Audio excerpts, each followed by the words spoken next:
SWT. Tapi Allah SWT suka kepada hamba-hambanya yang al-qawi tadi, yang kuat. Seterusnya tak nak bacalah hadis tu semua sekali tak. Cuba seterusnya, yang ini kalau kita perhatikan ayat ini sebaliknya, sepatutnya kita tunjuk ayat Al-Quran dululah. Tapi dalam slide seterusnya itu, budaya kecemerlangan ini memang dah menjadi budaya umat Islam. Kita dah Allah Subhanahu Wa Taala dah sebut tentang kecemerlangan kita. Dan Allah Subhanahu Wa Taala pun menyifatkan diri dia pun dengan yang yang bukan cemerlang, tak ada kategori lah, maksudnya yang maha kita usulahkan.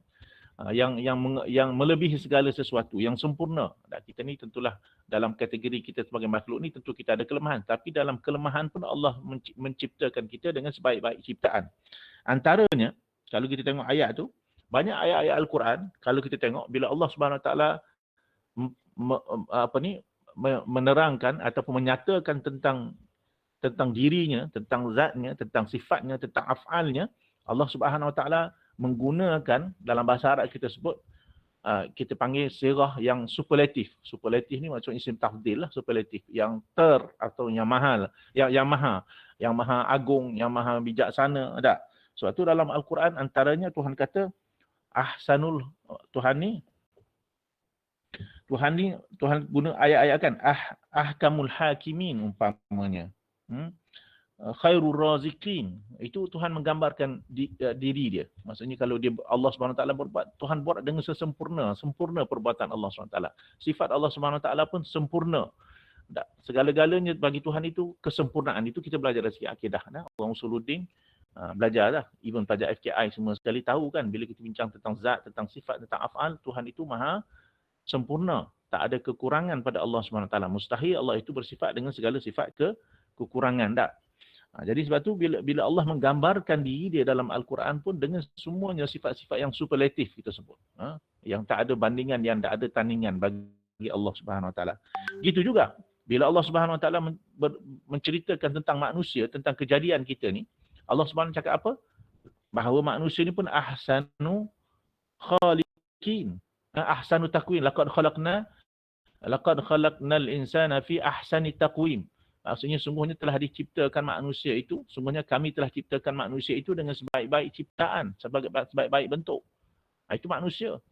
Kita ni, dari segi fizikal, dari segi apa ciptaan kita, kerohanian kita, persediaan kita, dari segi kerohaniannya pun Tuhan dah cipta satu potensi yang terbaik sebenarnya bagi manusia ini. Dan bila kita dah diciptakan sebagai satu ciptaan yang terbaik itu manusia ni, maka Allah Subhanahu Wa Taala anugerah pula kepada manusia itu satu agama yang disebut agama yang ya'lu wala yu'la alaih. Satu agama yang tinggi dan tidak ada agama yang lebih tinggi daripada dia. Kan? Itu semua sifat-sifat superlatif. Dan orang yang menganut agama ini, manusia dah baik dah ciptaan dia. Tapi manusia yang terbaik lagi adalah orang yang beriman dengan Allah SWT melalui jalan ataupun agama yang diwahyukan kepada Nabi Muhammad SAW. Sebab tu bila ayat Quran menceritakan tentang umat Nabi Muhammad ni disebutkan sebagai khairu ummah ukhrijat linnasi ta'muruna bil ma'ruf wa tanhauna 'anil munkar. Bahawa ciri kita ni, ciri umat Islam ni sebenarnya umat yang unggul, umat yang terbaik. Tugas dia apa? Ta'muruna bil ma'ruf. Dia akan suruh ataupun seru kepada kebaikan. Itu nak beritahu tentang budaya kecemerlangan dalam Islam tu.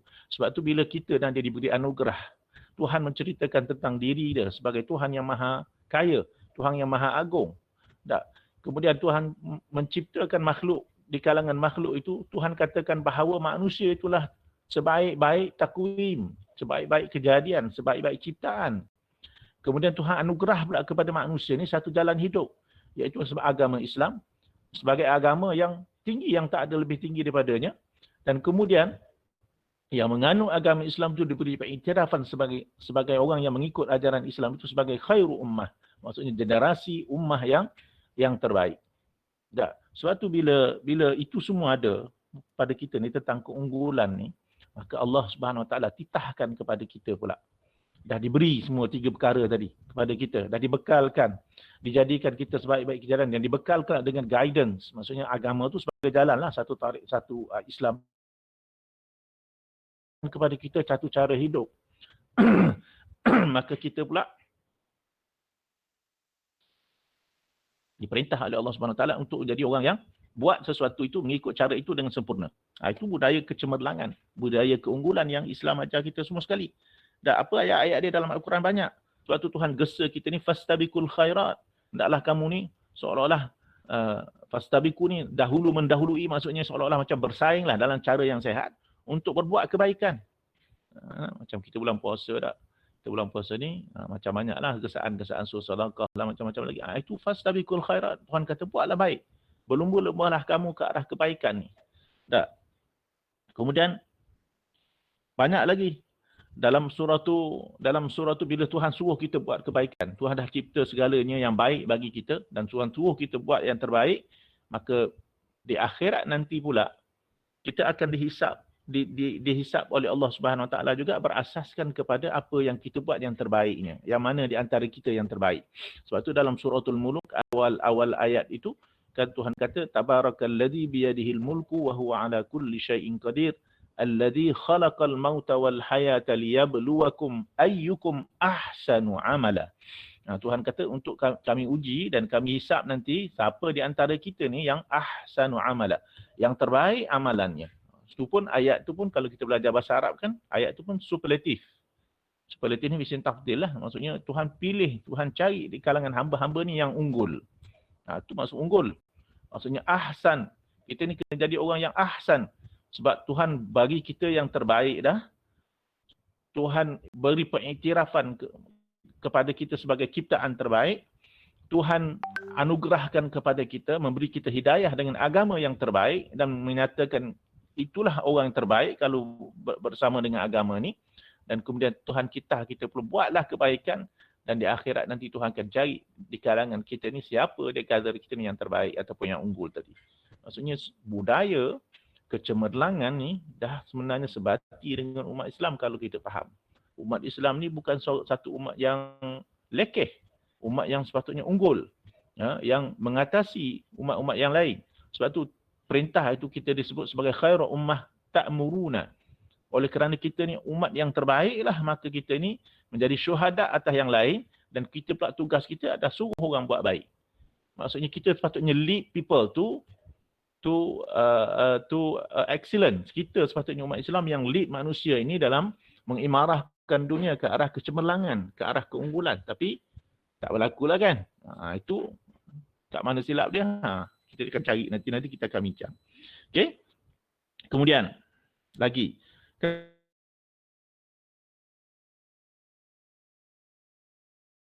Cuba undur sikit, tu dah laju sangat tu. Undur ke belakang sikit. Slide tentang Al-Quran tu. Dalam Al-Quran ni kita tengok. Ini dia. Banyak gesaan-gesaan dalam Al-Quran ni, bila kita kata kita ni sebagai ummah yang terbaik dan menjadi syuhada, menjadi saksi atas yang lain. Dan kita dituntut untuk menyeru kebaikan itu. Sebab kita ada kualiti tu, maka kita boleh seru. Nak seru apa? Sebab dalam Islam sendiri pun, seolah-olah macam itu saya kata Al-Quran itu, agama Islam itu agama yang unggul. Dan Al-Quran itu adalah wahyu yang menjadi sumber ilmu yang tertinggi. Maka sebagai sumber ilmu tertinggi pun Al-Quran ini sentiasa seolah-olah challenge manusia. Ataupun merangsang manusia untuk berfikir, seolah-olah berfikir dan generate knowledge. Sebab tu dalam Al-Quran ni banyak, Al-Quran ni suruh manusia gunakan akal dan fikiran dia. Contoh dalam slide itu saya kata afala ta'qilun. Tuhan seolah-olah kata kamu bila Tuhan ceritakan sesuatu, Tuhan kata apakah kamu tak berfikir? Afala tatafakkarun. Tak, ta'qilun, tatafakkar, itu semua aktif. Tak, akal Tuhan bagi semua dah kepada semua orang. Otak ni, akal ni Tuhan bagi semua dah. Tapi dalam Al-Quran menarik ni ayat-ayat ni Tuhan guna ayat-ayat perbuatan. Ta'qiluna. Tatafakkaruna, aktif. Tak. Afala tatadabbaruna. Kenapa kamu tidak tadabbur? Perhatikan. Renung fikir. Tak. Afala tadhakkarun. Apakah kamu tidak ingat? Tak. Apakah kamu lupa? Tentu semua sekali. Semua ayat-ayat itu semuanya seolah-olah mengerah manusia untuk berfikir. Ini antara budaya yang cemerlang. Ini antara budaya yang cemerlang, budaya fikir. Tapi kita ni antara orang yang disebut juga sebagai malas berfikir. Tak serius untuk berfikir. Bukan itu saja, banyak lagi. Nanti saya kata nanti kita akan tengoklah. Ada nanti perkara yang saya sebut awal-awal tadi. Pagi-pagi ni elok-elok juga kita provokatif sikit. Kita bagi semangat supaya provokatif sikit. Biar pelajar fikir tak? Anak-anak pelajar ni, orang-orang muda ni sepatutnya dia lebih aktif untuk berfikir. Macam kami semua ni dah umur dah 50 ke atas ni, yang 5 series ni, dia punya memory, dia punya RAM tu slow sikit dah. Pick up lambat sikit dah. So, itu cabaran Al-Quran kepada kita semua, umat Islam. Bahkan umat manusia pun keseluruhan dicabar oleh Allah SWT untuk fikir. Banyak contoh-contoh kan, ada dalam perumpamaan dalam Al-Quran. Perumpamaan-perumpamaan tu nampak macam kecil aja. Tapi perumpamaan-perumpamaan itulah sebenarnya yang menyebabkan kita fikir. Innallaha la yastahi an yadriba matalan ma ba'udatan fama fawqaha. Tuhan tak segan, tak rasa ni pun untuk beri contoh perumpamaan umpama lalat dia. Tak. Itu ada banyak kisah-kisah dalam Al-Quran yang Tuhan cerita. Begitu juga macam ciptaan dan alam fenomena ni yang macam-macam lagi yang mengajak untuk kita supaya renung dan fikir tentang apa yang ada di sekeliling kita ni. Itu cabaran Al-Quran kepada kita. Itulah sebenarnya kelak pemikir muda sepatutnya buat. Selain daripada program macam ni, Azhan, next time boleh buat juga kita buat program apa ni, bukan kita lah, maksudnya bukan saya lah. Itu dah macam kita pula jadi dah. Maksudnya kelak pemikir muda ni buat, kalau kita ada falak kat situ, sekali-sekali seolah-olah tadabbur tentang alam sekitar ini, fenomena alam. Buat kerjasama dengan program ni dengan kelak falak pun ada kan kat Indonesia tu, buat. Dan buatlah satu diskusi untuk merenung fikir tentang alam ni, fenomena alam ni. Panggil orang sains juga, boleh. Tak ada masalah. Boleh juga ada orang medik, ajak bincang tentang biologi, tentang struktur tubuh manusia. Untuk melihat bagaimana sebab Tuhan suruh fikir semua ni. Fikir tentang struktur tubuh manusia ni. Sebab mungkin orang medik, orang dalam perubatan mungkin, kalau ada dalam guru ni orang pemikir ni di kalangan student medik, kadang-kadang dia fikir tu untuk mengubati saja. Tapi yang dia mengubati itu tentang sistem tubuh itu, kita kena ajak dia supaya relate that to religion. Sebab kita tak nak jadi macam sains dan teknologi sekarang ni yang terpisah daripada agama. Tujuan dia untuk menyelamatkan manusia, tapi akhir sekali sains ni seolah-olahnya dia mandiri, seolah-olah dia macam terpisah daripada penghayatan dia. Bila dia dah mengetahui tentang jasad dan biologi manusia ini, dia seolah-olah macam kadang-kadang lupa untuk relate dengan agama dan kekuasaan Allah Subhanahu Wa Taala. Itu saya tak cakap yang Unizal lah, saya cakap modern science dalam kerangka sekular yang ada sekarang ni lah kat barat. Okey, ini Al-Quran gesa kita suruh kita fikir dan tenung. Okey, seterusnya. Sebab tu juga bila Tuhan suruh kita guna akal, next slide. Tuhan suruh kita, sebab tu ada hadis Nabi SAW tentang ijtihad ni. Bila kita kata fikir, maka kita ini diminta untuk seolah-olah mengeluarkan buah fikiran dalam menyelesaikan satu masalah. Itu maksud ijtihad. Bukan saja ijtihad ni dalam hal-hal yang berkaitan dengan fiqh ataupun syariah. Tak. Bukan itu saja. Dalam hal-hal lain pun. Ijtihad juga dalam erti kata untuk kita berinovasi, boleh. Tapi dalam konteks ni, kita faham dia sebagai ijtihad dalam hal-hal hukum lah. Sebab bila kita baca hadis ni, kita idza ijtahada al-hakimu wa asaba falahu ajran wa idza ijtahada fa akhta'a falahu ajrun wahid. Maksudnya bagi seorang hakim. Hakim ni tentu sekali orang yang berkaitan dengan nak meletakkan hukum lah. Tak menyelesaikan masalah. Tapi kita ambil khitab ni umum. Kita tak apalah, walaupun ayat ni khusus kepada hakim, yakni orang yang nak berfatwa. Kalau dia seorang hakim itu mengadili sesuatu kes, nak menyelesaikan satu masalah hukum, maka dia berijtihad. Maka kalau dia betul dalam ijtihad dia itu, maka dia dapat 2 pahala. Tapi kalau salah, dia dapat 1 pahala. Pahala apa yang dapat kalau salah? Salah tu, fatwa tu, ataupun ijtihad dia tu. Maksudnya usaha keilmuan itulah yang sebenarnya yang diberi ganjaran. Nampak? Usaha-usaha tu. Sebab orang yang nak berfatwa ni, ataupun nak buat apa-apa inovasi ni, bukan kita duduk kedai kopi macam tu je dah. Tapi kita dah melalui satu proses yang kita sebut sekarang mungkin research lah kita sebut. Academic research ke apa-apa. Itu proses yang kita jalani, itu sudah diberi ganjaran. Walaupun nanti natijahnya mungkin tak tepat. Saya tak kata salah, tapi tak tepat. Tak tepat. Ya. Itu yang kita maksudkan bahawa usaha-usaha ilmiah ni sebenarnya pun dah diberi ganjaran yang cukup besar. Sebab tu kita digalakkan untuk menyelesaikan kemelut apa saja, kemelut ummah hari ini. Masalah yang dihadapi oleh ummah ini melalui penguasaan ilmu, dan dengan penguasaan ilmu itulah kita mengeluarkan idea-idea untuk menyelesaikan apa saja wakil yang ada masalah yang kita hadapi hari ini. Okey. Slide saya dah tak nampak dah. Sebab tu ini saya tunjuk contoh. Yang tadi tu dalam hadis tu biasa orang pakai untuk kaedah ijtihad dalam hukum lah. Slide boleh share lagi? Tak boleh. Azhan tak nampak orang lain nampak. Ada masalah? Kita orang tukar. Okey. Saya kalau guna Google Meet ni saya tak berapa mahir sangat kalau guna kalau guna Webex tu biasalah sebab kita mengajar tu kan. Ini saya bagi contoh. Next slide itu saya bagi contoh. Ini nak beritahu tentang ijtihad juga. Cuba next slide . Ini antara ijtihad yang dibuat oleh generasi terdahulu tentang resam Uthmani. Mashaf yang kita baca tu. Kita perhati bahawa ada berlaku inovasi ataupun ijtihad daripada awal lagi. Penulisan Al-Quran tu sendiri. Sebab apa dinamakan resam Uthmani kita tahu kan. Apabila ramai para hafiz, huffaz, syahid dalam peperangan, maka para sahabat, terutamanya pemimpin umat Islam pada masa itu, khalifah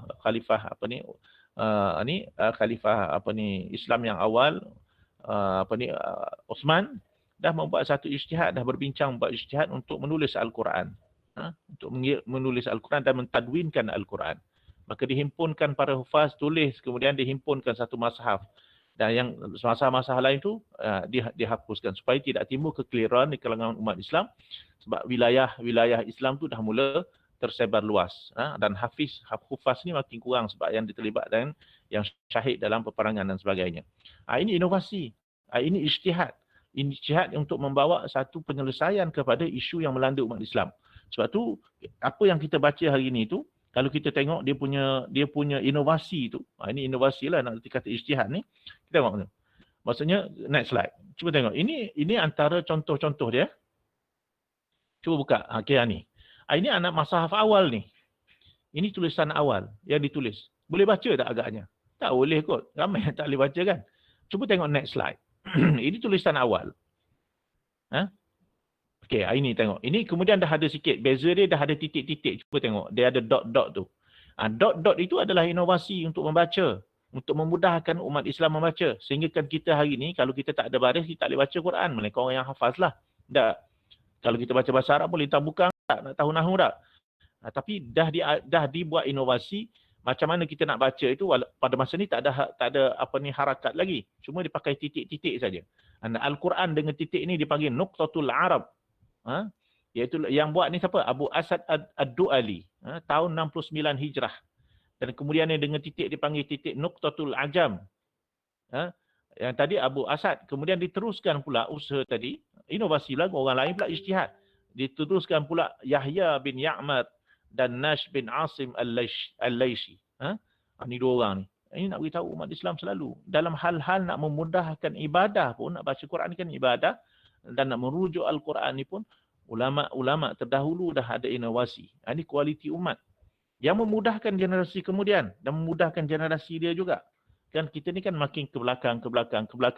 Sebab tu perlu ulama' ni dia forsi masalah. Itu maksudnya kita kata orang yang berkualiti ni, dia bukan hanya menyelesaikan masalah ketika dia, tapi dia nampak dah generasi kemudian akan menghadapi masalah sekiranya tak diselesaikan. Maka itu inovasi, itu ijtihad dia orang. Seterusnya. Sehinggalah hari ini, ini kita ada yang kita baca tak. Kemudian adalah sekarang ni dah tulisan tu satulah. Sekarang ni pula bila dah masuk kepada budaya mana-mana, budaya tu ada seni hias kat tepi tu kan. Yang ni motif macam-macam lah. Dan nak beritahu di negara kita ni, rantau Melayu ni antara yang terkenal juga dengan motif-motif penulisan Al-Quran ni kat tepi ni, kat kerangka ni yang biru ni semua sekali kan. Ini motif-motif kan, cantik tu kan. Dan negeri Terengganu antara yang terkenal dengan tulisan tangan yang cantik Al-Quran dan juga motif tepi dia ni.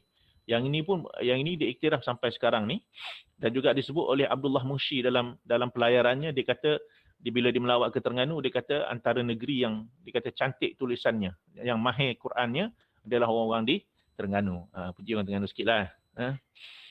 Azhar orang mana? Saya Selangor, Ustaz. Doktor. Selangor. Selangor pun cantik juga. Okey, slide seterusnya. Itu nak beritahu inovasi, itulah generasi yang berkualiti. Dia boleh. Sebab tu kita kata tulisan Al-Quran yang menggunakan khat nasakh, mula dicetak pertama kalinya di Jerman lah, peringkat awal lah. Masa tu teknologi tak ada lagi barangkali. Tapi kemudian 1694 Masihi, barulah dicetak di negara-negara Islam sehinggalah hari ini. Itu kita ketinggalan sikit lah. Sebenarnya ada nanti slide-slide yang sebelum ni yang saya potong lah. Yang provokatif lagi lah. Yang nak beritahu tentang kenapa umat Islam kalah. Kerana kita dah seolah-olah terkebelakang. Okay, next slide. Okay. Sebab tu kalau kita perhati dalam sejarah pembangunan sains, teknologi dan apa-apa lagi, kita dapati bahawa ibadah tu sendiri, tuntutan kita untuk beribadah tu sendiri sebenarnya dah membawa mencetuskan satu perkembangan ilmu dalam Islam. Umpamanya ilmu geometri dan trigonometri. Itulah ni berkaitan dengan ilmu handasah lah. Handasah ni ilmu engineering lah. Kemudian ilmu takwim dan astronomi, ilmu al-hay'ah disebut kan. Takwim dan astronomi. Astronomi ni pun berkaitan dengan falak juga. Kemudian dipanggil kartografi, ini sains pemetaan. Sebab tu kita tengok, kalau kita perhati sebenarnya, orang Islam antara yang awal menjelajah dunia ni, pergi ke mana-mana dan dia buat peta tentang geografi ni. Ada peta-peta awal sebenarnya orang Islam yang buat. Yang Columbus ini kemudian dah. Cuma ditutup lah. Sebab tu kita kena cari perkara-perkara macam tu. Kita kena kaji balik tentang betapa hebatnya generasi unggul umat Islam ni satu ketika dahulu. Dia mendahului tamadun lain pun dalam hal-hal yang berkaitan dengan sains. Pada satu ketika lah. Maksudnya kecemerlangan, mencapai tahap kecemerlangan yang tinggi. Kemudian Muhammad Al-Fazari.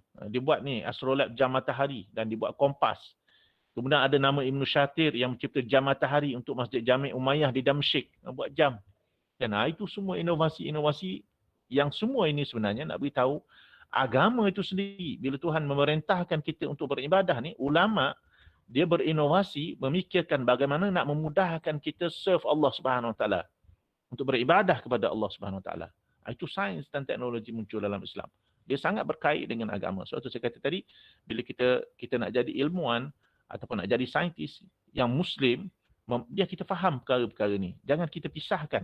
Sebab asal kecemerlangan agama kita ni, umat kita ini, tamadun Melayu, tamadun apa-apa yang Islam itu, adalah kerana inovasi kita yang sangat, kerana sifat ubudiyah kita itu. Kerana kita nak ibadah kepada Allah Ta'ala, nak memudahkan kita ibadah kepada Allah Ta'ala, maka adalah inovasi-inovasi untuk supaya kita ni mesra dan rapat dengan agama kita. Itu kita sebut teknologi yang berlaku dalam Islam. Dia tak jauh daripada agama. Tujuan dia untuk serve agama, untuk serve kita, untuk serve Tuhan, Allah, untuk beribadah kepada Allah Subhanahu Wa Taala. Okey, seterusnya. Ini yang provokatif sikit lah. Ini perubahan dan cabaran. Itu satu ketika. Itu yang kita cerita tentang apa yang ada dalam Al-Quran. Tentang pengiktirafan Allah Subhanahu Wa Taala kepada kita. Pengiktirafan kepada manusia keseluruhannya sebagai sebaik-baik kejadian. Pengiktirafan kepada Allah Subhanahu Wa Taala tentang agama yang ditanzilkan kepada kita. Pengiktirafan kepada kita kalau kita berpegang kepada agama yang benar ini. Dan ada gesaan-gesaan lain dalam Al-Quran yang mencabar kita supaya kita ni menjadi seorang hamba yang unggul. Macam tadi kan, banyak ayat-ayat. Dan itulah telah terbukti. Bermula daripada zaman Rasulullah hinggalah kepada zaman-zaman sebelum ini, umat Islam dah buktikan bahawa bila dia berpegang dengan ajaran yang dibawa oleh Muhammad sallallahu alaihi wasallam itu sebagai nabi yang teragung, maka ummah itu sendirinya menjadi ummah yang unggul. Tapi sampai satu peringkat keadaan berubah. Kita menghadapi satu cabaran baru dan perubahan baru yang berlaku yang menyebabkan kita akhir sekali ke belakang. Slide seterusnya. Yang ini saya sebut perubahan dan cabaran yang kita perlu hadapi, kita zaman sekarang.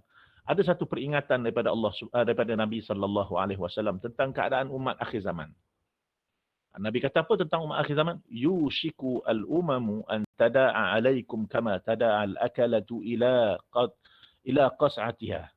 Faqala qailun wa min qillatin nahnu yawma idzin qala bal antum yawma idzin katsir walakinnakum ghusaa'un ka ghusaa'is sayli wala yanzi'anna Allahu min suduri aduwwikumul mahabata minkum wala yaqdhifanna Allahu fi qulubikumul wahan. Faqala qailun ya Rasulullah wa mal wahan? Qala hubbud dunya wa karahiyatul maut. Ini peringatan Nabi tentang keadaan kita. Hadis ini diriwayatkan oleh Imam Abu Daud rahimahullahu taala.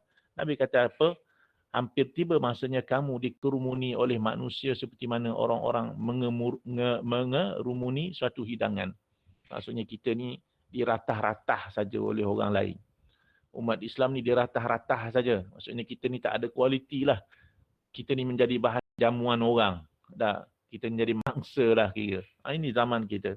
Nabi kata, apakah lantaran pada waktu itu kita sikit, kita tak ramai ke sehingga kan kita ni boleh diratah-ratah oleh bangsa-bangsa lain yang bukan Islam? Nabi kata tidak.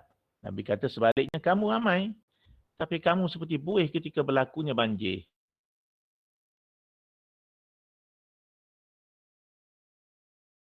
Sebab tu kita takut sekarang ni. Kita mengejar kuantiti tapi kualiti pada kerja kita itu tidak ada.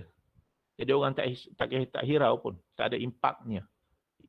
Kita yang ramai yang tidak mempunyai impak. Saya tak kata ramai itu tak penting. Penting ramai itu. Penting juga. Tapi mesti yang berkualiti. Bukan ramai yang tidak berkualiti. Itu kita tak nak. Sebab tu Nabi peringatkan, kamu ramai tapi kamu masih dirantah oleh bangsa-bangsa lain yang bukan Islam. Sebab kamu ni umpamanya buih-buih air yang banjir itulah, ataupun di tepi pantai itu, kalau buih-buih ombak tu kan sekejap saja. Dia tak ada nilai. Dia diterbangkan angin dan dia sekejap saja dia akan hilang. Dia tak kukuh. Allah mencabut rasa gerung dari hati musuhmu dan memasukkan perasaan wahan dalam hatimu. Maksudnya orang tak hirau lah. Kalau sebelum ni kan ayat tu, kuntum khaira ummah. Menjadi lagi syuhada 'alan nas. Hari ni kita nak menjadi syuhada atas manusia lain. Tidak. Kita nak suruh orang lain buat baik. Tidak hirau orang pun. Orang tak takut dengan kita. Orang tak segan dengan kita. Sebab tu setengah dalam Al-Quran tu ada dulu. Saya pernah baca juga. Dan kalau pergi cek balik ayat tu. Saya tengok surah berapa dah.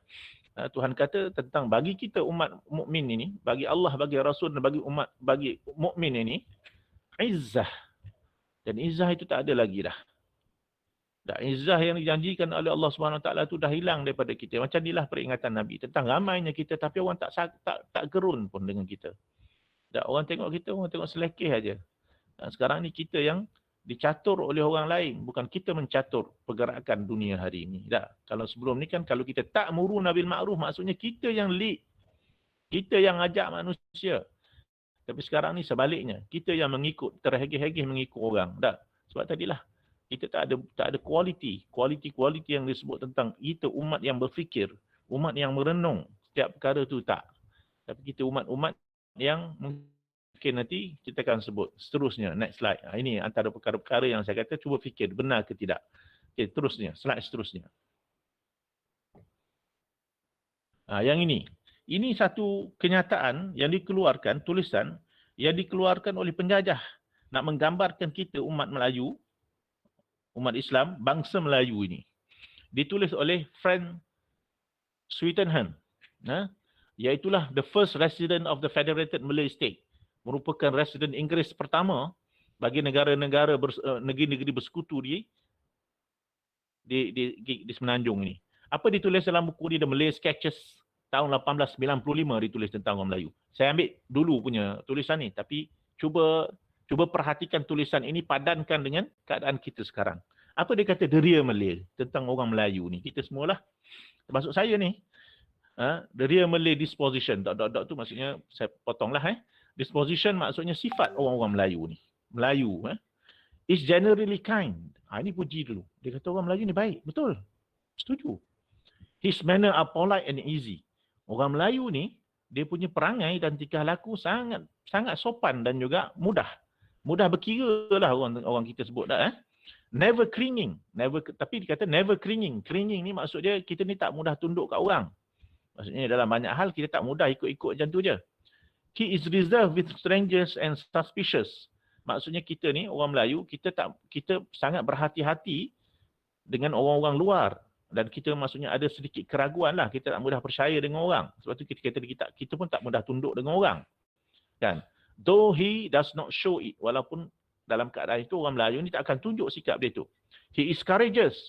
Seterusnya kata orang Melayu ni memang berani, courage, and trustworthy in the discharge of an undertaking. Tapi dia ni boleh dipercayai orang Melayu ni dalam hal-hal urusan yang diamanahkan kepada mereka. Yang ini pun kena perhati sekarang ni lah. Ya ke tak? Isu integriti menjadi isu yang besar di negara kita sekarang. Tapi satu ketika dulu orang Melayu ni, Franz Stephen kata, boleh dipercayai dalam hal-hal kalau kita bagi dia tugas lah. Kan? Trustworthy ni maksudnya boleh dipercayai lah. Tetapi, ini ayat ni. But, ini dia kata, he is extravagant. Maksudnya orang Melayu ni suka extravagant ni, suka besar-besar lah. Tafahud bukan kali. Suka bangga-bangga, suka hidup mewah-mewah macam tu. Ada tak? Cuba perhati sekarang ni tak? Cuba perhati orang kaya, kalau sekarang ni kan kita mudah tengok dalam internet ke, orang viral ke tak? Tentang orang-orang muda yang cepat kaya ni. Tengok lifestyle dia. Baru kaya sekejap dah pakai kereta yang paling mahal yang ada. Anak-anak muda. Itu extravagant.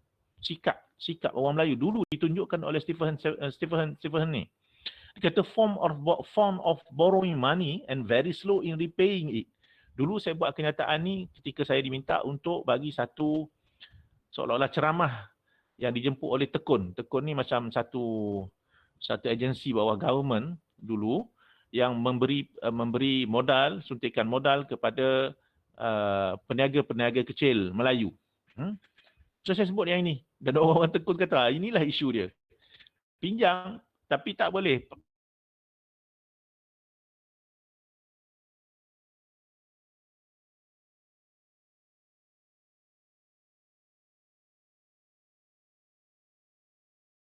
Jaga tepi kain orang lah. He takes an interest in the affair of his neighbours and is consequently a gossip. Dan suka juga gosip lah istilah dia. Sekarang ni istilah gosip lah.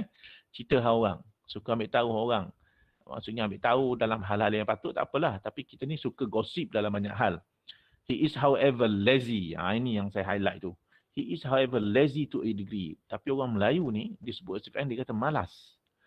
Wallahu alam benar ke tidak? Ini saya kata provokatif lah untuk kita fikir. Betul ke tidak ni? Kalau kita tak setuju, tak apa. Tak ada masalah. Tapi prove it that you are not lazy. Maksudnya kita semualah. Bukan saya kata kat pelajar je ni. No. Bukan saya tak kata kat pelajar ni. Saya kata ini gambaran orang barat bagi kat kita. Is without method of order of any kind. Dan dikata orang Melayu ni tak ada pun satu, kalau dia buat kerja apa-apa, dia tak ada satu yang sistematik kerja dia. Ataupun teratur kerja dia. No regularity. Dan dia orang Melayu ni tak suka buat sesuatu perkara yang macam regular secara regular. Maksudnya dia ada satu disiplin. Or even in the hours of his meal. Walaupun dalam hal-hal dia makan. And consider time of no importance. Ini maksud dia. Maksudnya tak ada regularity ni, kita tak jaga masa. Tak ada regularity. Dalam hal makan pun itu juga. Kita makan apa saja, ikut selera kita. Kita tak jaga tentang diet yang baik. Macam saya lah. Belasah saja apa saja orang angkat kat saya tak. Itu tubuh saya sekarang ni. Dah semacam dah. Dulu ada satu cerita zaman Saidina Umar, dia tengok orang yang perut dia besar sikit macam saya ni, Saidina Umar terus tegur dia. Apa ni? Perut boroi. Dulu dalam surat khabar ada satu isu sekejap. Ada satu isu sekejap surat khabar, saya tak ingat tahun bila. Dulu saya memang suka ambil berita-berita macam ni lah, sebab saya suka macam ni lah. Kalau seorang panggil saya tu bagi penerangan kepada masyarakat, saya akan cerita perkara-perkara macam ni. Saya selalu ambil lah yang caption macam ni, laporan akhbar ke. Dulu ada satu keadaan di mana keluar dalam surat khabar tentang polis dan juga tentera kita ni perut diboroi. Maksudnya ramai tentera dan kita ni seolah perut dia dah ni kan. Maksudnya tak fit lah. Tak. Orang-orang kerja keselamatan dan kerja-kerja penguatkuasaan, kalau tubuh dia besar maksudnya boroi lah, bukan tough macam apa ni orang panggil apa? Tukang apa? Bodyguard tu. Bukan bodyguard yang kena pukul tu lah. Tapi nak beritahunya maksudnya patutnya tubuh dia fit lah. So jadi isu. Tapi ini yang digambarkan oleh penjajah ni. Penjajah ni bila dia menulis satu, of course, kita boleh interpret penulisan ini sebagai suatu kita panggil Malay bashing. Malay bashing ni seolah-olah macam nak melemahkan motivasi orang Melayu. Yes, boleh. Tapi kalau kita nak pakai yang tu pun, apakah tak benar apa yang dia kata ni kalau kita padankan, kita tengokkan dengan keadaan kita sekarang. Sebab apa saya kata macam tu? Next slide please. Slide seterusnya. Ini jurnal. Walaupun dia dah agak lama, saya ingat ini tahun bila saya ambil ni, saya tak ingat dah ni. Situ pun tak ada 5 Ogos je dekat situ. Saya pun tak ingat ni. Saya rasa beberapa tahun sudah lah. Tahun bila ni? 2012 kot kurang lebih situ. Nombor tu saya pun tak ingat. Saya pun tak ingat ni bila ni. Sebab saya pun tak tanda ni. Tapi ada satu jurnal saintifik nama dia The Lancet.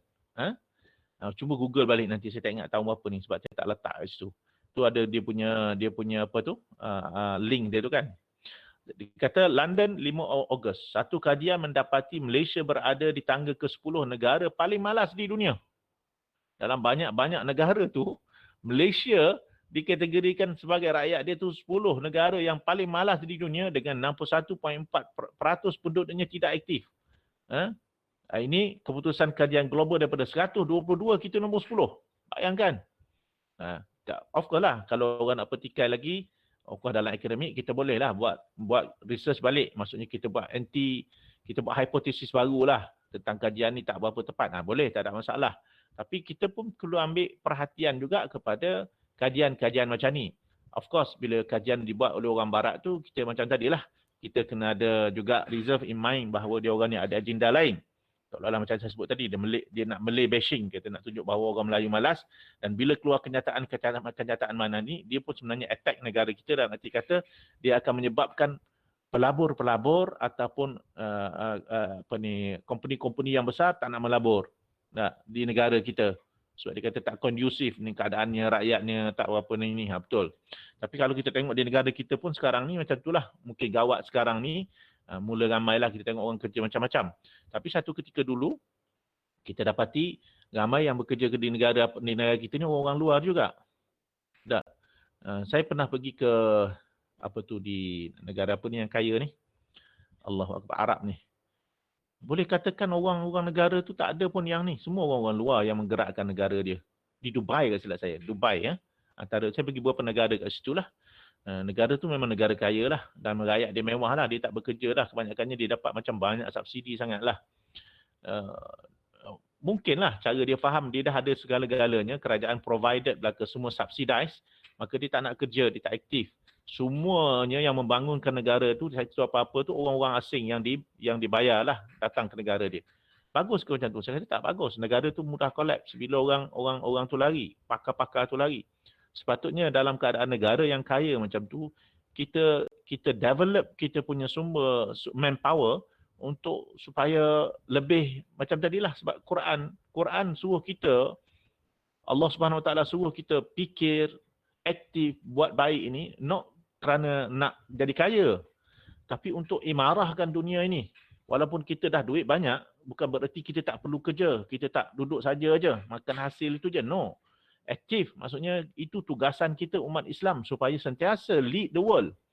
Maksudnya kita dah, kalau kita dah keuangan kita bagus, buat sesuatu yang lain pula yang membantu dan mengimarahkan kawasan kita. Itu maksudnya. Tapi bila dah negara-negara Islam yang kaya-kaya ni, dia banyak duit, tapi dia nak menggerakkan negara dia, orang lain, maka negara itu mudah akan bermasalah satu ketika nanti bila tenaga-tenaga ni tak ada lah. Okay? Sebab rakyat dia dah complacent, orang kata, sangat senang dan relax. Dia tak fikir panjang, dia tak ada, mungkin tak ada kemahiran dah, mungkin dia belajar macam tu je, dia orang senang dah. Itu kita tak nak. Itu bukan budaya yang Islam ajar. Islam ajar supaya kita ni menjadi orang yang cemerlang. Apa saja status kita dari segi sosial ataupun ekonomi. So ini antara perkara-perkara yang dibuat kajian lah tentang bahawa kita ni sebenarnya orang malas. Orang Melayu ni.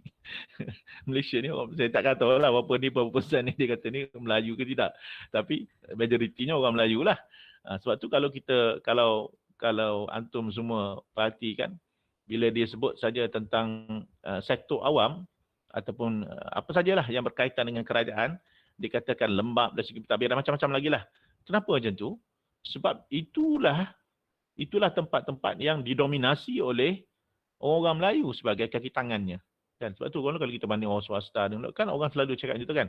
Of course lah itu kita boleh tengok itu macam-macam dengan macam-macam cara lah. Tapi nak beritahu itulah persepsi yang ditimbulkan tentang Melayu Islam ini. Sepatutnya tidaklah. Okey. Ini saya tak kata benar, tapi ini berasaskan beberapa dapatan yang dibuat. Kita boleh pertikaikan dapatan ni, tak ada masalah, boleh aja. Tapi ini untuk saya kata tadi provokasi untuk kita fikir balik, betul ke keadaan macam ni? Okey. Kemudian apa cabaran seterusnya? Next. Okey, ini satu lagi cabaran yang kita ada. Bukan boleh tengok sebagai satu cabaran ataupun kita boleh tengok ini satu perubahan yang mungkin memberi satu potensi barulah untuk kita membangun. Pada tahun 2010, ini data lama semua nah. Belia yang berumur bawah 30 tahun mewakili 60% daripada penduduk di negara-negara majoriti Muslim. Maksudnya di negara-negara Islam ni generasi baru ni berkembang cepat. Maksudnya kita ada ramai orang muda.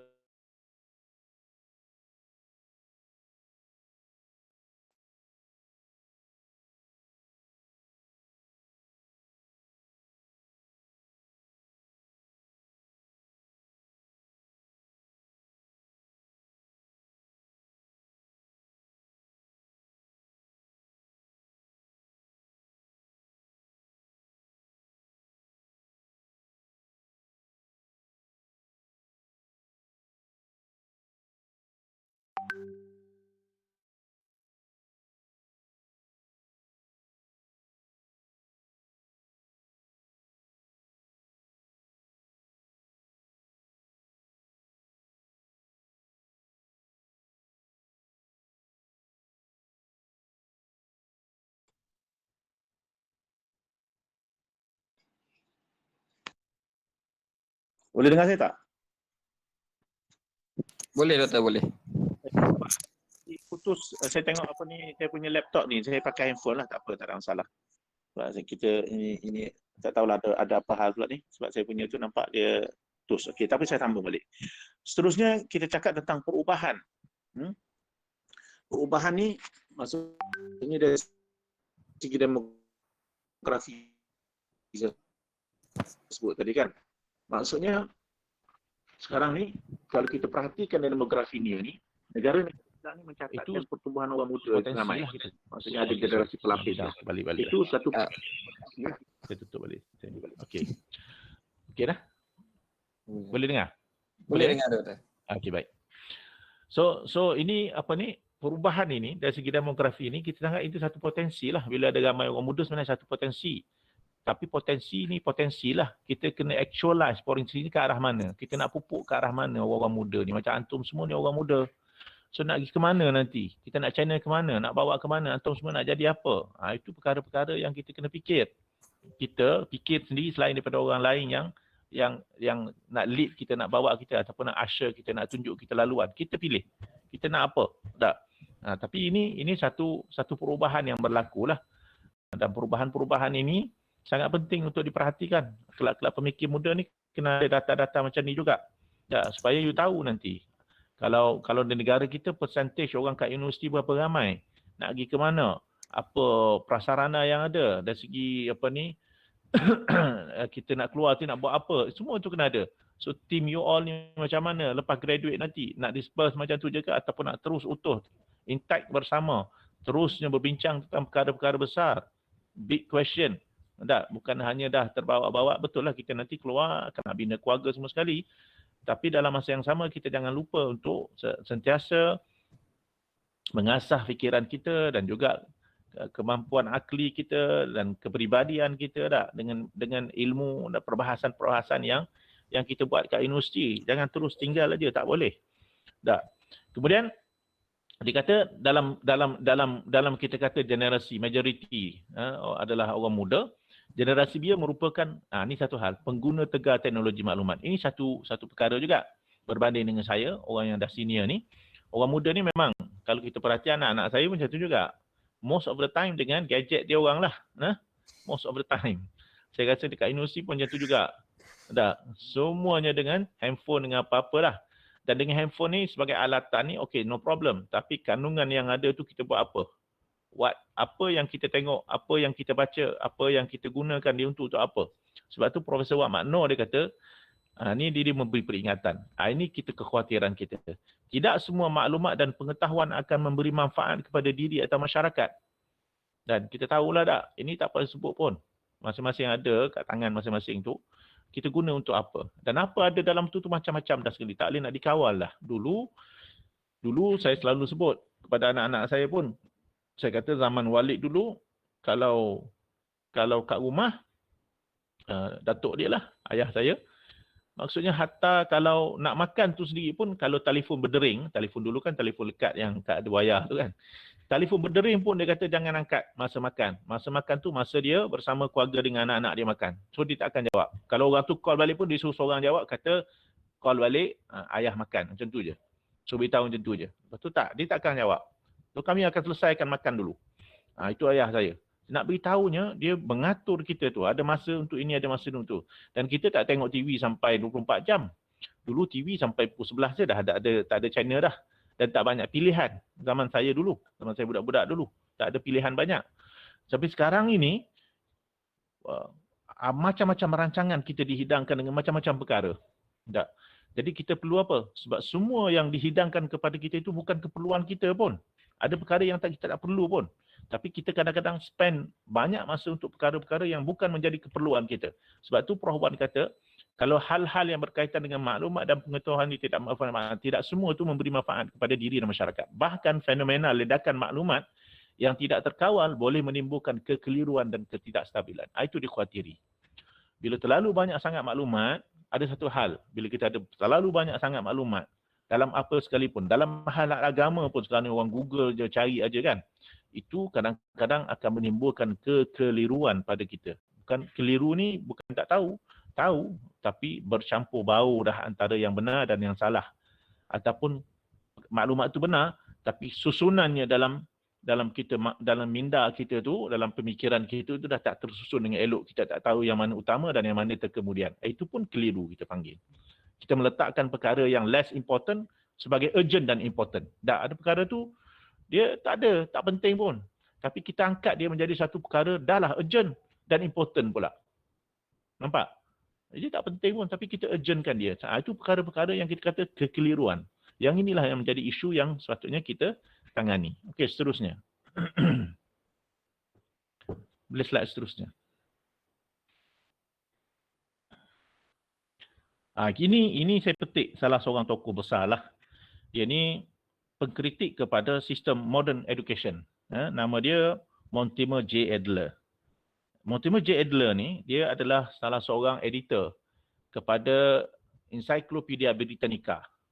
Encyclopedia kat library tu yang besar tu. Kalau Britannica ni, semua pelajar kena tahu.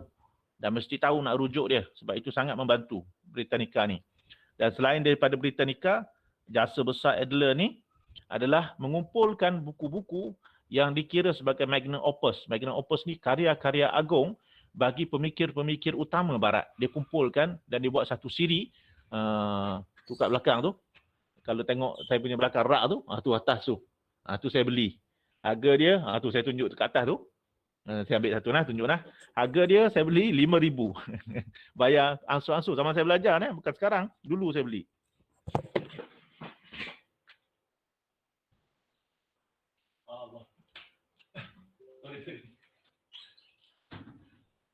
Tak boleh nak panjat, tak sampai. Tangga saya kat luar. Tak apalah. Tak boleh nak panjat. Saya nak lompat, tak boleh. Tubuh saya sekarang ni memang tak sesuai untuk saya lompat lah. Tangga saya terletak kat luar. Nak pergi ambil pun satu hal pula lah. Tak apalah. Itulah buku tu ada kat atas tu. Itu buku yang dibuat oleh Adler. Ada dalam 60 jilid. 60 jilid Rasalah 50 lebih ke 58 ke gitulah. 60 ke. 60 jilid buku tu. Semua buku tu daripada Aristotle sehinggalah zaman moden ini. Semua karya-karya besar dalam pemikiran barat ada dalam buku tu. Dan dia ada sintopikon sekali macam mana kita nak gunakan buku tu. Saya tak baca habis pun. Saya pilih-pilih lah apa yang saya nak baca. Tapi koleksi ni saya ada. Okey. So Adler ni cakap apa? Dia kata, ini Adler. Adler kata EV ni dia kritik dalam konteks di Amerika lah. Sebab perkara modern education ni dia macam kita pun perkara yang sama kita alami. Sebab dalam sistem moden ini kita lebih kepada untuk melahirkan generasi yang akan menjadi pekerja yang mahir kepada sektor-sektor yang multinational punya companies. Syarikat-syarikat besar lah. Dalam istilah John Adams, seorang ahli ekonomi, dia kata modern education ni produce nothing, tak melahirkan apa-apa pun, melainkan slave, dia kata. Hamba-hamba. Maksudnya kita, ni dikritik dia lah, kritik dia. Kita universiti ni buat apa? Mengeluarkan tenaga-tenaga kerja, slave lah tenaga kerja ni, untuk bekerja kepada pemegang kapital yang besar ni, syarikat-syarikat multinational ni. Itu cara. Dan kita tak jadi generasi yang berfikir. Sebab itulah Monty McGill ni dia keluarkan satu kenyataan. Dia kata, if we do not produce a great number of thinking citizen, we are indeed a nation at risk, and nothing but radical reform of our school can save us from impending disaster. Itu kenyataan dia yang sangat keras. Dia tengok hala tuju pendidikan dah seolah-olah macam dah sebut tadi tu. Jadi dia kata masyarakat tidak berfikir lagi. Apa yang dipikirkan oleh generasi baru ini hanyalah bila dia graduate, dia habis universiti, habis school, nak kerja apa untuk jaga ekonomi dia sahaja. Dia bukan lagi generasi yang berfikir macam tadi. Kalau dalam agama kita pun, Islam pun kata kita khairu ummatin ukhrijat linnas. Ta'muruna bil ma'ruf. Kita lagi Tuhan kata kita ni syuhada ala, untuk menjadi saksi atas manusia lain tu apa? Tentu ada kualiti tertentu pada akal kita, pada ilmu kita, pada saksiah kita. Tapi ini yang Adler sebut. Ini dalam konteks barat. Tapi kita boleh sebut, tengok yang inilah, apa yang disebut ni benar tak? Apakah kita alami perkara yang sama? Itu pula pemikir muda fikir. Bincang tajuk ini boleh juga nanti, sama-sama sendirilah. Tak payah panggil saya banyak kali sangat. Azhan lah. Bincang sama sendiri bagus juga. Buat rangkaian macam small group discussion. Dia kata, ni kalau kita tak mengeluarkan satu kumpulan yang berfikir di kalangan rakyat, ataupun kalau kita tak ada kelab pemikir muda di UNIZA, kita at risk, dia kata. Sebab itu penting kelab pemikir, kelab yang selalu minat dengan ilmu dan wacana, ini penting. Sebab dia akan mengasah dan menyebabkan kita mengasah kita, dan kita mencari maklumat dan kita menilai suasana yang ada di negara kita. Kita tak akan menjadi orang yang kita sebut, satu tak boleh juga bookish ni orang yang kerja dia cedok je kan, tak ada pemikiran, tak ada discussion, tak kritis, tak boleh juga. Tapi kita nak thinking citizen, thinking student, pemikir muda yang kita nak, itu yang kita nak. Okay, next slide.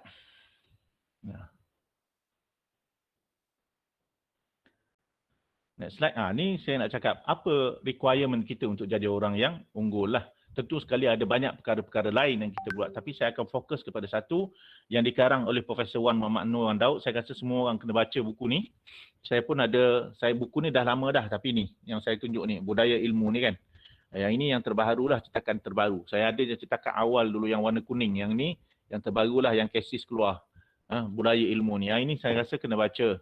Ataupun baca juga Prof Zaini Ujang, bekas VC UTM. Ada beberapa buku dia tentang, tapi itu lebih dalam konteks universiti lah. Tapi yang ini dah baik dah kalau boleh baca.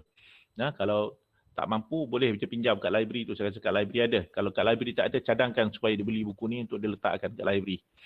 Okay. Yang paling penting kita kena ada budaya ilmu. Yang inilah sangat penting. Okay, next slide. Apa tu budaya ilmu? Satu, kita tahulah bila kita sebut budaya ilmu, kenapa kita menjadi tanggungjawab kita? Itu menjadi satu tuntutan kepada kita. Bila agama kita menuntut kita untuk menuntut ilmu, dia menjadi kefarduan.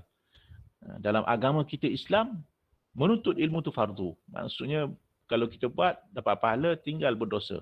Itu sampai tahap itu. Itulah prasyarat untuk kecemerlangan, keunggulan.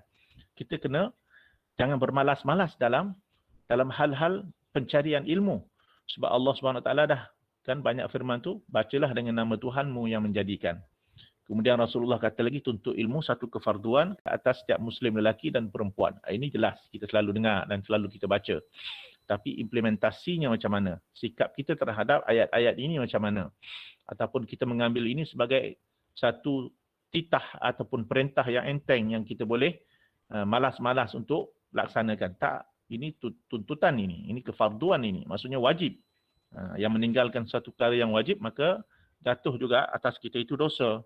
Kalau tak ada sebab-sebab yang munasabah untuk kita tidak belajarlah, apatah lagi kita yang berada di universiti, kita memang disebut sebagai talib ataupun kita sebut sebagai siswa ke mahasiswa ke, itu nak menggambarkan kita ni sebenarnya talib, orang yang dah diperuntukkan masa itu dan diberi ruang untuk kita menekuni ilmu. Tapi kita abaikan tanggungjawab itu, itu lagi bermasalah kita sebenarnya. Seterusnya.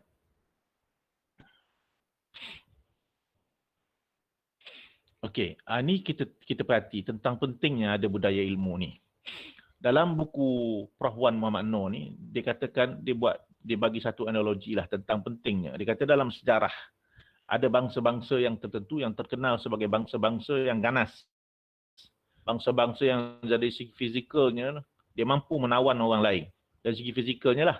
Ataupun sekarang mungkin negara-negara yang mempunyai kekuatan ketenteraan yang kuat. Sehingga dia mampu menakluk orang lain.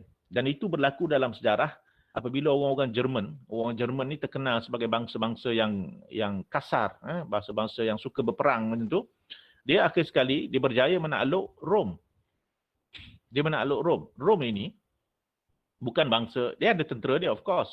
Tapi tentera Rom ini lebih terkenal sebagai center for civilization. Dalam arti kata kat situ dah adanya ahli falsafah, di situlah ada undang-undang, di situlah ada tradisi ilmu yang tinggi berbanding dengan bangsa Jerman yang suka berperang ni. Jadi of course bila tentera Jerman ini menyerang Rom, dia dapat kalahkan Rom dan dia menguasai Rom, menakluk Rom. Tetapi walaupun dia menakluk secara fizikal, akhir sekali Rom yang menakluk dia. Dia menguasai dan menjajah Rom, dia berada di bumi Rom itu. Tapi akhir sekali orang-orang yang menakluk itu terikut dengan budaya orang-orang Rom. Itu nak beritahu budaya ilmu. Dia fizikalnya dia boleh kalahkan. Tapi dari segi pemikiran akhirnya dia dikalahkan. Sebab dia dah mengikut budaya orang Rom. Dia dah pakai undang-undang Rom. Semua sekalinya dia ikut Rom. Maksudnya budaya ilmu Rom tu akhir sekali dah menakluk orang-orang Jerman. Sebab tu kita kata pentingnya budaya ilmu ni. Walaupun fizikal dia boleh kalahkan, tapi akhir sekali dia dikalahkan oleh bangsa yang ditakluki itu. Dia menjadi orang Rom. Bukan orang Rom menjadi orang-orang seperti orang Jerman. Tapi dia dah terikut budaya Rom. Itu nak menunjukkan pentingnya budaya ilmu. Begitu juga bangsa Mongol. Dalam buku tu cerita bagaimana orang Mongol macam tu juga suka berperang. Mengalahkan itu, mengalahkan ini.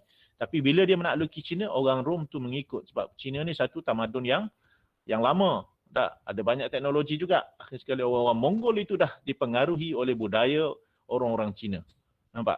Itu nak tahu bahawa pentingnya budaya ilmu ni. Walaupun dia dikalah physically, tapi dari segi pemikiran budaya, dia mengalahkan orang lain.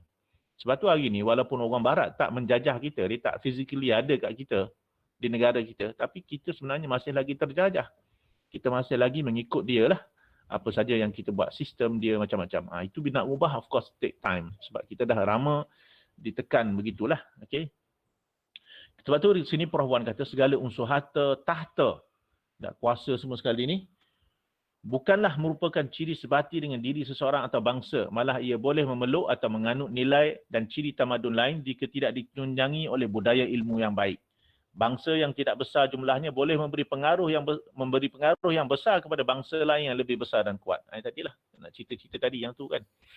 Kalau ada kuasa sekalipun, ada harta yang banyak pun, tapi kita tidak mempunyai ilmu, kita tak akan mampu manage kekuasaan kita itu, menggunakan kekuasaan yang kita ada itu ataupun harta yang kita ada itu, walaupun dia satu kekuatan, untuk tujuan lain, untuk tujuan yang boleh mendatangkan manfaat yang lebih besar. Macam tu. Bahkan dalam keadaan yang tertentu, orang yang dapat kuasa atau mempunyai harta, kalau dia tidak berilmu dan tidak mempunyai budaya ilmu yang tinggi, dia akan menyebabkan kerosakan, fasad. Sebab tu dalam Quran banyak sebut tentang bagaimana orang-orang yang dirasa dia buat islah, rupanya dia buat fasad. Awal-awal surah Baqarah, wa idza qila lahum la tufsidu, Tuhan kata, wa idza qila lahum, apabila dikatakan kepada mereka, khitab ni kepada orang kafir dengan orang munafik lah. Wa idza qila lahum la tufsidu fil ardi qalu innama nahnu muslihun. Apabila tu dikatakan kepada ala innahum humul mufsiduna walakin la yash'urun. Tapi sebenarnya mereka ini membuat fasad, membuat kerosakan di bumi ini tapi mereka tak sedar. La yash'urun. Sebab apa? Sebab tak ada ilmu. Tak ada budaya ilmu. Akalnya rendah. Walaupun kuasa ada, harta ada, kekuatan fizikal ada. Tapi oleh kerana inteleknya itu rendah, maka fasad yang dibawa bukannya islah ataupun kebaikan. Seterusnya. Bulan puasa ni lama sangat ni. Azhan suruh saya ceramah ni. Serak suara saya nanti. Terus. Nanti kita soal jawab ni. Ada sikit lagi dah. Supaya nak habiskan lah. Saya nak habiskan sikit lagi dah. Okey. Sebab tu kita kata ilmu ini adalah asas utama bagi kekuatan ummah dalam menghadapi apa sahaja cabaran. Pelbagai pengabaian terhadap rencana kehidupan berilmu amat besar implikasinya dalam masyarakat. Oleh itu budaya ilmu perlu menjadi tunjang pembangunan negara serta menjadi aspirasi setiap warga sama ada dia belia, dia pelajar, pemimpin ataupun tokoh-tokoh ilmuwan. Ini kena ada budaya ilmu. Perlu ilmu itu menjadi asas kepada kekuatan kita. Sebab tu kata-kata Imam Syafi'i, dia kata, Man arada ad-dunya fa'alaihi bil-ilm, wa man arada al-akhirata fa'alaihi bil-ilm, wa man aradahuma ma'an fa'alaihi bil-ilm. Sesiapa yang menghendakkan dunia, atasnya, maksudnya wajib atas dia menguasai ilmu. Dan siapa nak ke akhirat juga, dia wajib menguasai ilmu. Dan sebaik-baiknya kita menguasai both dunia dan akhirat, maka yang ini Imam Syafi'i kata, kalau siapa yang nak dunia dan akhirat sama sekali, dua-duanya sekalipun, perlu juga dengan ilmu. Nah, ini yang Prof Wan petik dalam buku dia tentang kepentingan ilmu untuk kita menjadi orang yang unggul dunia maupun di akhirat. Seterusnya, ini ciri-ciri budaya ilmu dah. Ini saya ringkaskanlah, boleh baca nah. Satu, kalau kita nak tahu kita ni berbudaya ilmu tak, kita maksudnya dia perlu ada keadaan di mana individu dan masyarakat tu semuanya terlibat dalam kegiatan ilmu dalam setiap kesempatan. Maksudnya ruang yang ada, apa saja yang kita buat, semuanya berasaskan kepada pengetahuan dan knowledge yang kita ada. Juga tindakan kita, keputusan kita, kita buat apa-apa pun semuanya berasaskan ilmu dan juga pengkajian ataupun melalui pemusyaratan. Mesyuarat ni, syura ni bukan maksud kita tanya orang tu. Syura ni maksudnya perbincangan di kalangan orang-orang yang mempunyai kemahiran dalam bidang-bidang tertentu untuk kita berbincang nak buat keputusan apa-apa. Bukan any Tom, Dick and Jerry duduk dalam mesyuarat tu. Tak. Kita panggil orang yang selayaknya untuk bermesyuarat lah, untuk ditanya dan beri pandangan. Tapi sekarang ni kita suka semua orang masuk mesyuarat.